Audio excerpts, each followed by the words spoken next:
Today, I want to talk about things that get better as we age. So by the very nature, that means that I want to talk to those of us who are older today. Now, if you're younger, don't worry, I'm going to talk to younger people in a week or two maybe. But today I want to talk to those of us who are older. And when I say that, of course, I've got to define what exactly is older. It's not the same thing for different people. For instance, nobody's called me redhead for a long time. That may be a sign of aging. For some of us, are you 37 years old? If the average life expectancy is 74, then if you're over 37 years old, then you're probably into the last half of your life. That's a staggering thought, isn't it? Or maybe you're starting to realize, you're whatever age it is that you start to realize you're not getting any younger, and all the exercises in the world are not going to put you back in the shape you were when you were in your 20s. Or you might secretly dread, you joke about it, but you might dread the possibility of dementia. And every time you forget something, like your car keys or who you're talking to, you're thinking maybe it's dementia. And you might be ready to fork out a bunch of money on those vitamins they show on TV that are supposed to help sharpen our mental acuity. It could be lots of things. But if you're getting to the point in life when you see more toward the end of life than the beginning of life, that instead of climbing a mountain, you are kind of coasting down the back side of the mountain and slipping a little faster than you want. If that's you, I want to speak to you. Now, let me start out with a few things that you're not going to get better at as you get older. You know this, I know this. Your muscle tone. You're not going to lift when you are 70 what you could lift when you were 25. Your memory.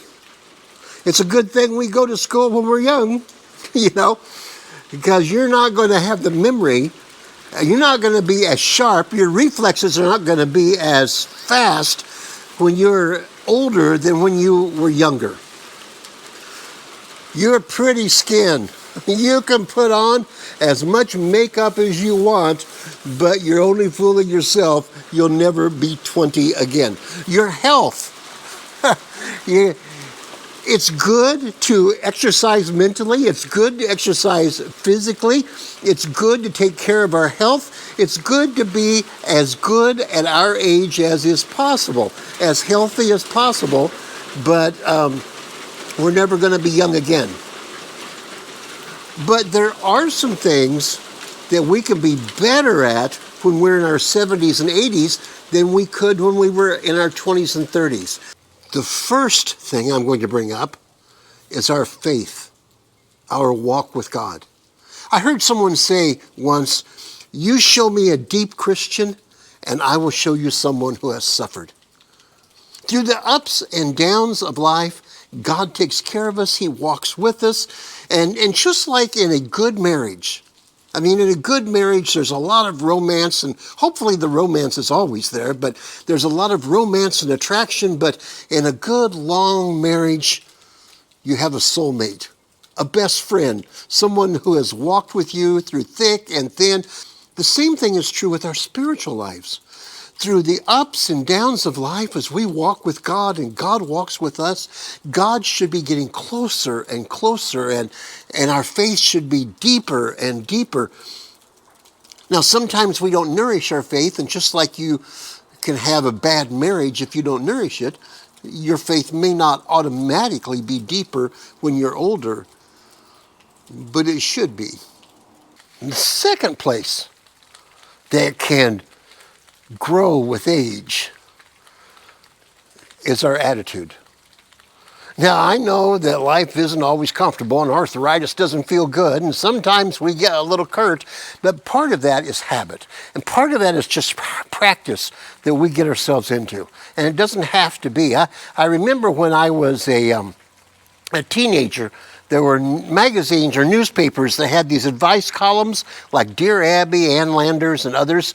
And one day I was reading an article. I was a teenager. I read an article about older people, and it asked the advice columnist, how come older people are so ungrateful, are so crotchety sometimes, grumpy?